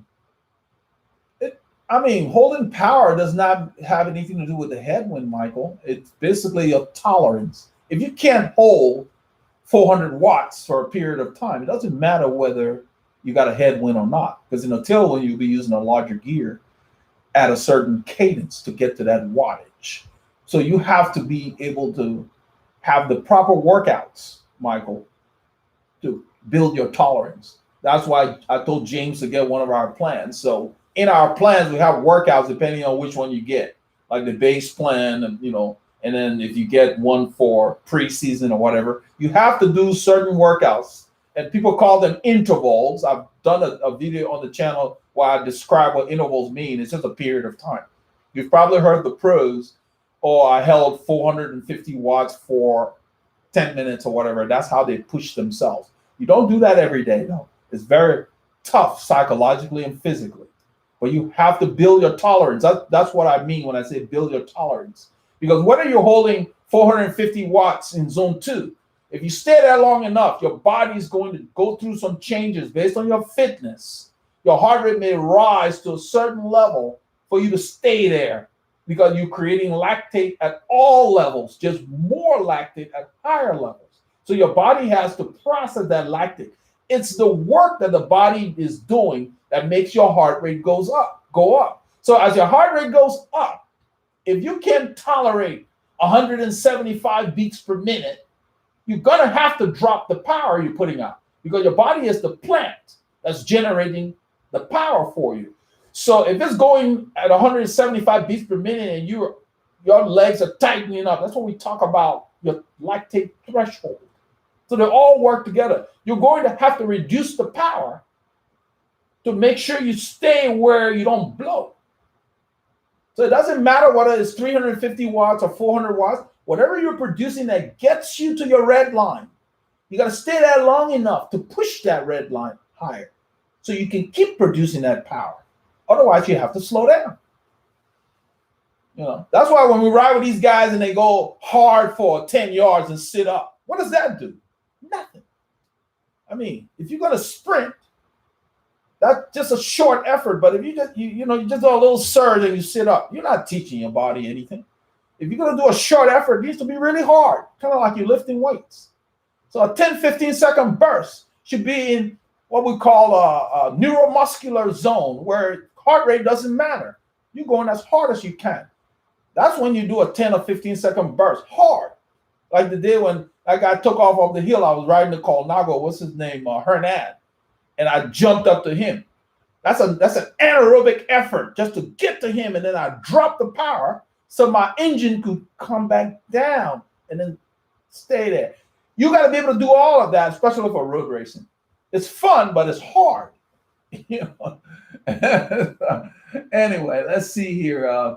Danny Claro, Q started riding 7 months ago, and yesterday I did an FTP test. 212 watts of good FTP. Yeah, that's pretty good. He started riding 7 months ago. That's pretty good. Now, 212 watts. It says FTP test. I'm not sure what the parameters of your test was or where you got your FTP test. Depending on how long your test was, some people do like a 20-minute test because it's better to do 20 minutes than try to do it for 60 minutes. It psychologically is too much of a strain. But when you do the 20-minute test, you have to calculate and reduce it by 5% to get a true, range. But 212 watts is very respectable. My FTP is currently in the 300s. I don't really worry so much about it as opposed to focusing on, okay, if I'm going to hold 350 watts, how long can I hold that for? So that you know that, and then you use that. That's how riders use that to gauge their effort when they say, I'm riding to the wind, So Michael is saying, I meant my pedaling. Let's see here. How do I keep up my pedaling in a headwind? Find a cadence you can handle, but it also comes with the gear. It comes with the gearing you're using. If you go, whether you're going into a headwind or not, there's a tendency for riders to push harder against the headwind because they're trying to do the same speed that they do with the tailwind. Speed again becoming a problem, as opposed to Michael finding a gear and a cadence that will keep you in the effort you have become accustomed to or you have chosen to hold at that moment. If you're riding with a group and they're going into a headwind, you got to do whatever it takes to stay on the wheels. Or you let them go. Same thing. So you would find the cadence. Now, whether you want to pedal at 80 RPM, 85, 95, whatever, comes down to what your training has told you like to do.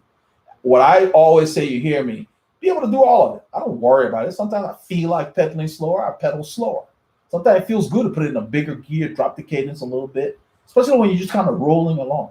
But when I get to the front, I increase my cadence. When I'm working, I increase my cadence. Why?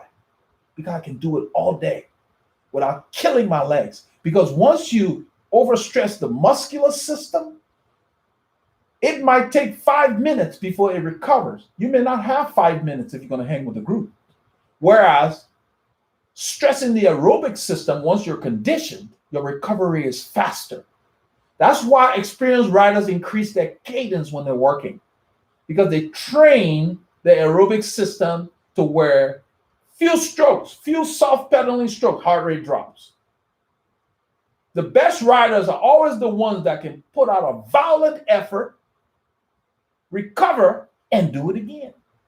That's why you see road racers, boom, boom, they call it trying to break the elastic. Anybody can ride at 23 kilometers an hour. But if a rider goes to 33 kilometers an hour, even if he comes back to 23 for a bit and he continues to do 35 miles an hour, you go 35 miles an hour or 33 miles an hour, then drop it to 25.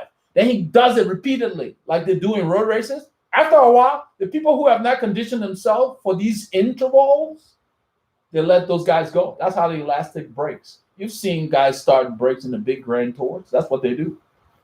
That's what it takes. So you got to do that specific training if that's the kind of riding you're doing. That's why sometimes I'll say, oh, yeah, we're going to ride with more than them because we haven't been doing that. That's the kind of stuff they do. But their thing is they stay high. Thanks, Jeffrey. Appreciate it. You know, so I'm going to circle back and just say all of this stuff is exciting. The guys who ride with Team RR, the reason I'm bringing them up right now is this is what I believe. They haven't told me, but based on my cycling experience, I believe that they watch the tour or they watch other cycling races, and in their minds, they go on the rides and they try to do that. You may have people that do the same thing in your groups. They try to do the same thing they see the pros doing. Then they realize once the wind hits them, because when you're following somebody, it seems easy. Once the wind hits them, they realize I can't do this very long. That's why their accelerations are short. Whereas the WCC guys who have some former pros, you know, like Mo and them, they're more experienced. They know that they can hold 37 kilometers an hour, which is about 23 or so. They know they can do that for 5 hours in reasonable terrain. Because when those guys ride, they'll do a century in 5 hours. They did that cold ride. They did 5 hours. Mo did 100 miles in 5 hours in the cold last Saturday. So they know they can do that. So what they do is, that's where they ride most of the time. It doesn't mean that's the highest speed they attain. They stay at 23 as a rest, like a cruising speed. Then there's one or two that will go harder, or when the hill comes, they try to keep it there. In other words, 4% grade, they still want to do 23. So they push in the same gear. They push themselves harder. And if you're riding with them and you have not conditioned yourself to hold 23 on a 4% grade, you start struggling.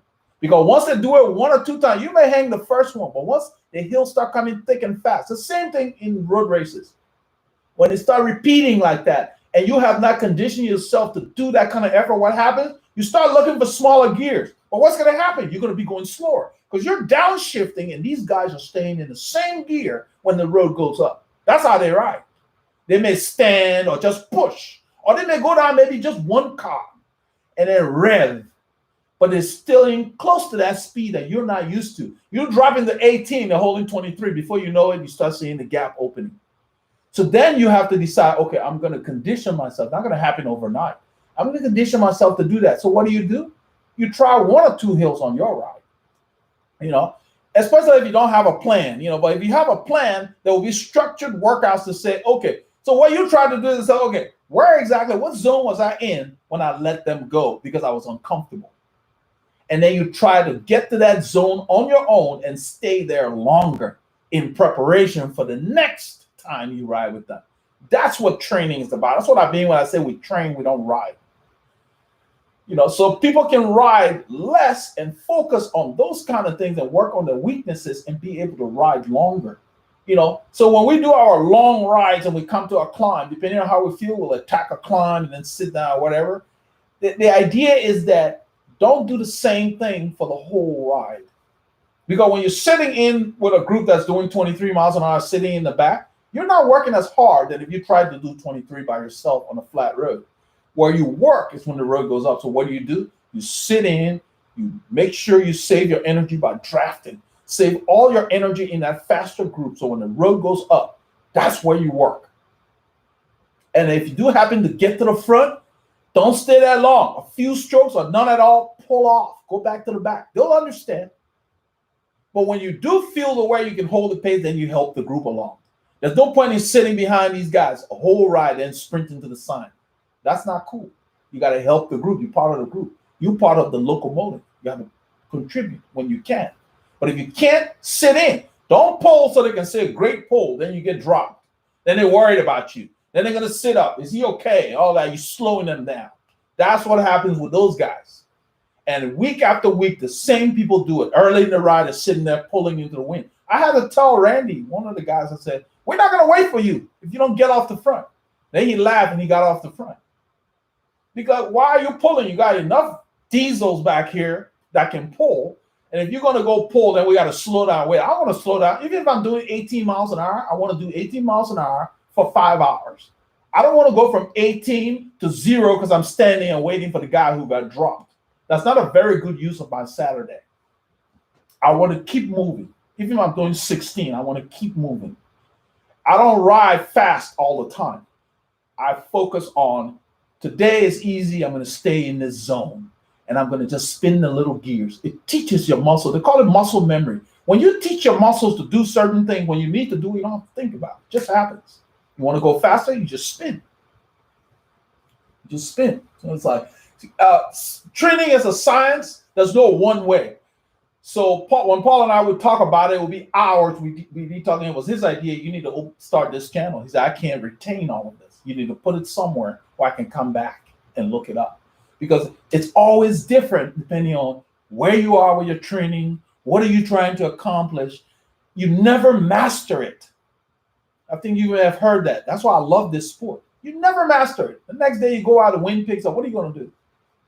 You know, you gotta adapt. You're not gonna beat the wind. You know, so you can't decide ahead of time I'm gonna do 18 miles an hour. That's ridiculous. No, all you can decide is I'm gonna stay in this zone. And when you get out there, the wind will determine. You guys know it. You go out and it's windy. You're gonna have to change the course because if you only got a certain number of hours and it's windier, you're not gonna go faster into the wind. So you're gonna have to cover less ground. But your body knows that you work for those hours. It doesn't care whether you didn't go as far, which is actually good. In Le Mans' book, he talked about it. He said, if you're riding 250-kilometer race, don't do an endurance ride of 250 kilometers. Do an endurance ride of how long you think it would take for you guys to cover the race as a peloton. So if it takes them 4 hours or 5 hours, that's the longest your ride needs to be. You don't need to do 250K because you're going to be sitting in a bunch for a good portion. Because you end up just overtraining and wearing yourself out. Because you're going to be going slower by yourself than with the group. Anyway, let's see here what we got. Let's wrap this up. I try to keep these things at an hour, but this has been exciting. I love talking about training. I love training what I call the organism. The human body is an amazing machine. If you take care of it, it just works. If you don't use it, it falls apart. Like a car. You have a nice car, you got to drive it. Let's see here. So I hope that helped you, Michael. Marcellus. Okay, he's talking Marcellus. Hey, Cycle finally got here. Cycle, good to see you here. All right, let's see here. Dan Claro, my cadence sweet spot is 103. Danny, that's good. Your cadence sweet spot may be 103, Danny, but it's not going to be 103 all the time. Depending on who you're riding with and what's going on, you got to be able to adapt, either faster or slower. You got to listen to your body, listen to your engine. There are times when it feels better to drop the cadence. You know, so you got to be flexible. That's what I call dynamic riding. Yeah. Because that 103 may have been on one particular day at a particular effort and what was going on with your body that day. It always varies, but it's usually within that range. It's not going to be exactly the same. So what J West Boy West is saying here, folks, be careful if one is on a beta blocker for high blood pressure. It will artificially cap or limit your heart rate. Therefore, your target heart rate must be adjusted. Consult your doctor. I'm glad he mentioned that. I've mentioned it before. There's a guy named Greg. He rides with us from time to time, and he's having a problem like that. He can't get his heart rate up because he was hit by a car and he had other health issues. You know, it wasn't an accident that caused it. Something they gave him for high blood pressure that he was taking. So they've been adjusting him. He can ride steady, but when the pace starts changing, and he's one of the faster riders when I started riding with those guys. He's been having problems a little over a year, and I haven't heard whether he's gotten it under control or not. But he's still having problems going. When he rides with us, as soon as the pace picks up, he has to let us go. So yeah, that is a real thing. I've talked about it on one of the group rides. His brother Doug told me about it, that he is having problems and the doctor's trying to modify the medication. He can't go hard, but he can go all day long at a low heart rate. He just can't hit the race paces like zone 4 and stuff like that. So Jeffrey says he doesn't take his beta blocker until after his rides, and he watches his zone. Yeah, go by feel. If you're feeling bad, I've talked about it. Listen to how you feel. Who cares? Who cares whether you plan to do a certain heart rate or a certain power? It doesn't matter. If you feel great, go for it. You're feeling crappy, listen to your body. That's more important. It overrides everything. Listen to how you feel. So yeah.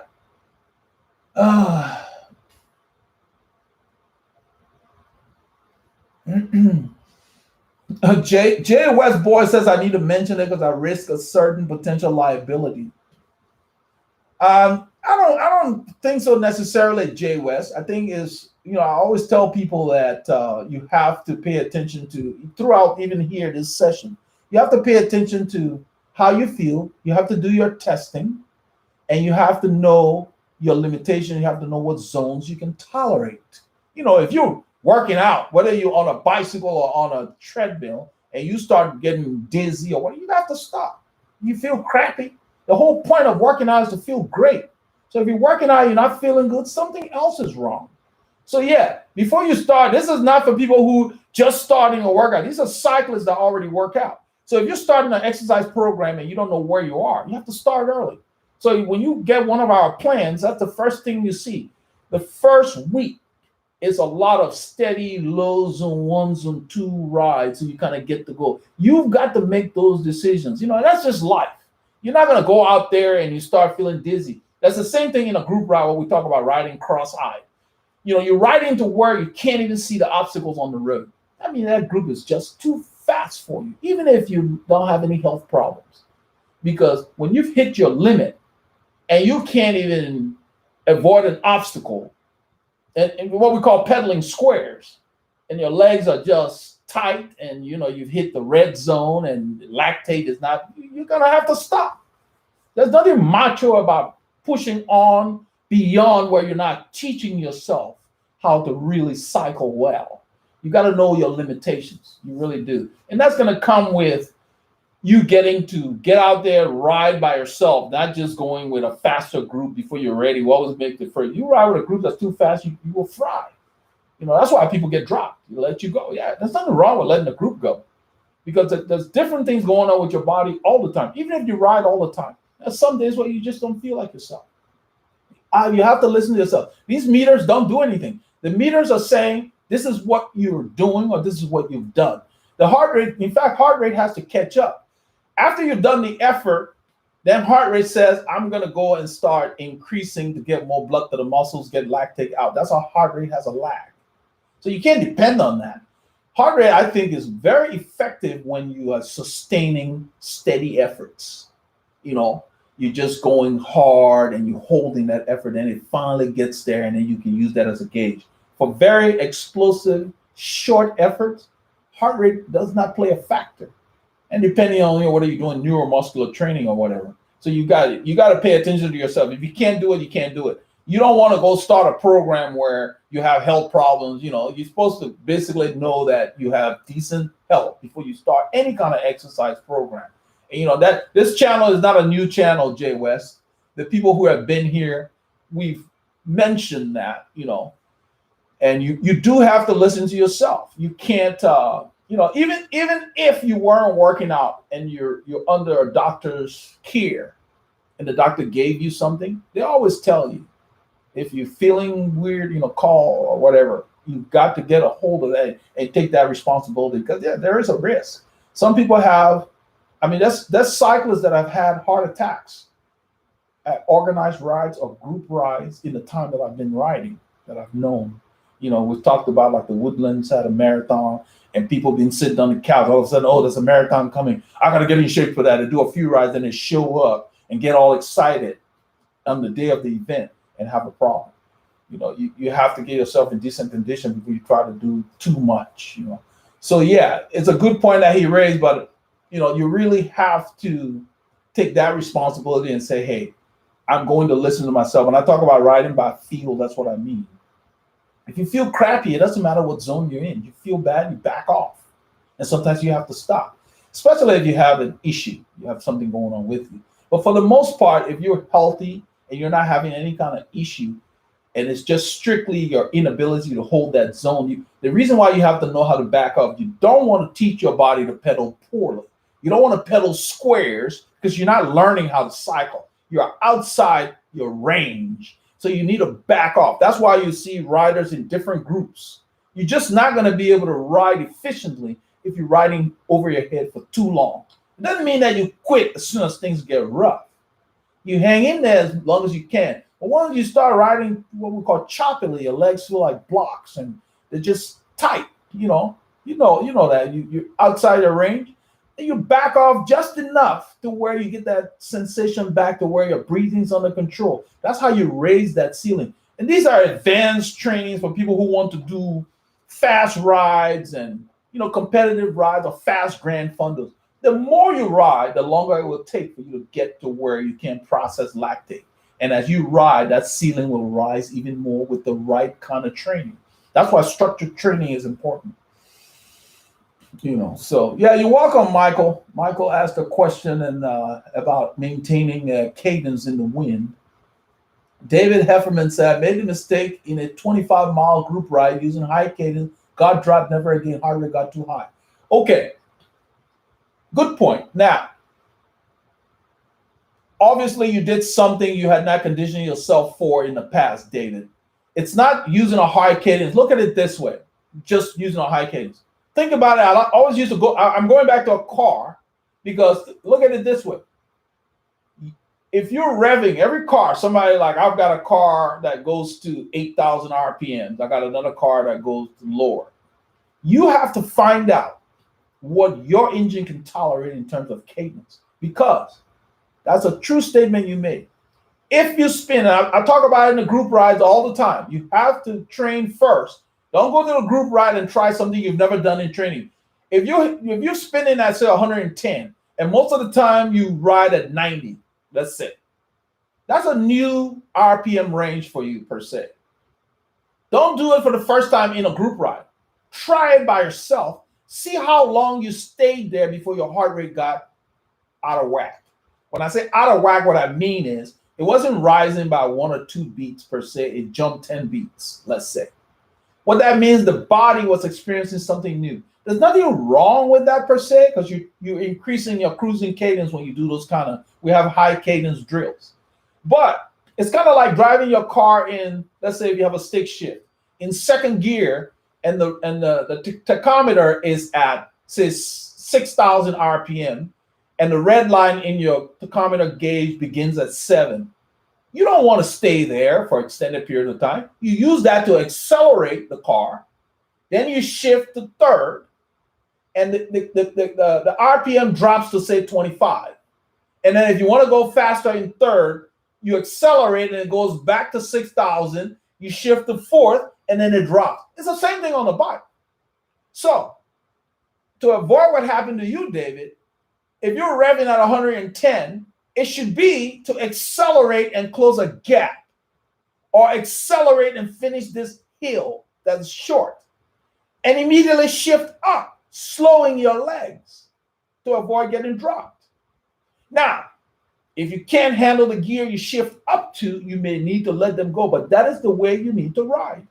You don't sit there spinning a little gear like a hamster. The momentum alone causes you to use a lot of energy, and it takes a lot of work on your body, so your heart rate goes up so it can pump more blood to deal with all that spinning around. It is not very efficient to be spinning at 120 RPMs for 3 minutes. What's the point of that?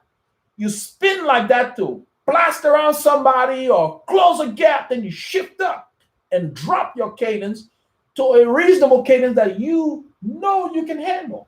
The gentleman just said 103 was his sweet spot. So in his example, You spin the gear you're in. So somebody attacks. I talked about it before. Somebody attacks. You don't have to shift to accelerate. You accelerate in what you're in. If you feel like you're spinning it out, you shift up because you want to use that force properly. That's just by spinning a small gear. You're not going anywhere. You've probably been there. You're spinning this gear and people still moving away from you. Well, it's time to shift up. Somebody made a joke about Eddie Murray. Said they asked him, is it better to spin a little gear or spin a big gear? He said, better to spin a big gear. It makes sense to me. If you spin in a big gear, you're way down the road. Spin whatever gear you're in. Don't get bogged down. But when you accelerate, shift up. Don't stay there because it will get you to your red line. You will go anaerobic if you spin in maximum RPMs for extended period of time. It takes more aerobic processing to stay there. So you accelerate, you shift up, you hold it, you keep going. And so your heart rate will not jump too crazily. It will still go up because the effort is higher, but it won't be revving. That's what you experience. So you got to practice that when you train so you know where to shift up to. Jeffrey says, I have bike parts in my ticker, Gore-Tex, titanium, and carbon fiber. Cycle Warrior says, we ride to get dropped. One way to look at the work you're putting in. Well, you shouldn't look at it that way. That's true, but it should be what, if you get dropped and you know that, okay, I got dropped because, for one thing, I didn't want to work that hard. Okay, let's say I wanted to work that hard, but I stayed there as long as I could. That's good. Because then the next time, you hang in longer, a little longer, a little longer. That's what keep you coming back. But if you're getting dropped because you're making the same mistake, then that's different. You got to be learning. You got to know what you're doing. So if you use what I just said, the group attacked and you accelerated, you shifted up, you got there. And then you stayed there as long as you could and you realize my legs are tightening up, I'm at my regular cadence, and I just got to back off. Nothing's wrong with that. Then the next time you will hang in there a little longer and you will progress. But you're not going to train like that all the time. What you will do is you learn from that ride and you continue to ride by yourself in the different zones. So having a training plan meaning that you did this ride and you went hard for as long as you could. Don't go very hard the next day again. And if you do, you may need a rest day after that. Don't think going hard all the time will get you there quicker. No, it won't. You got to recover from that effort.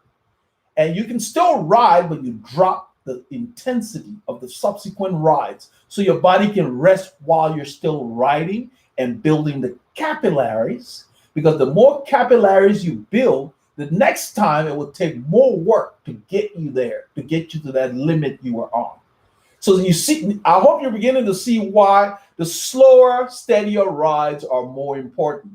If you sit on the couch and just get up and go hard, your hard won't be long. It will be short. But if you ride easy, when it's time to go hard, it will take a lot of work before you start suffering. That's what we mean when we say you ride with an experienced rider, you're out of shape, you will fry. Because that rider will be able to go fast all day long while you're dying because you have no endurance. What gives you endurance are the capillaries that you build when you do the steady endurance rides. That's very important. You walk before you can run. And then you have more fun. Then your wits are about you. Then you can look around. That's what I meant when I said in the group ride, you can't just go with the group. You got to be able to think about making moves after. Just getting in a breakaway is just the beginning. That should not be your goal. I mean, it can start as a goal, but then the next time you get in a break, you got to be able to get from the break and do other things. Well, the only way you can do that is you've got to be able to tolerate that effort. How you tolerate hard efforts is by building endurance. And it may seem counterproductive, but building endurance does not mean going fast at the race speed. You can build steady endurance, then you can build high-speed endurance, different kinds of workouts. You're not going to ride at high speed the same length of time that you build the steady endurance. There's shorter durations at higher intensities, whether you do it by yourself or whatever. But you have to pick specific days and you have to have enough rest days in between. That's why we talk about getting a structured plan. And that's what this gentleman has said. I needed to mention that about, liability or whatever. I see what he meant, but you know, in a way, he's kind of right. But I figure this audience here is kind of, how can I say, advanced. You guys pretty much know.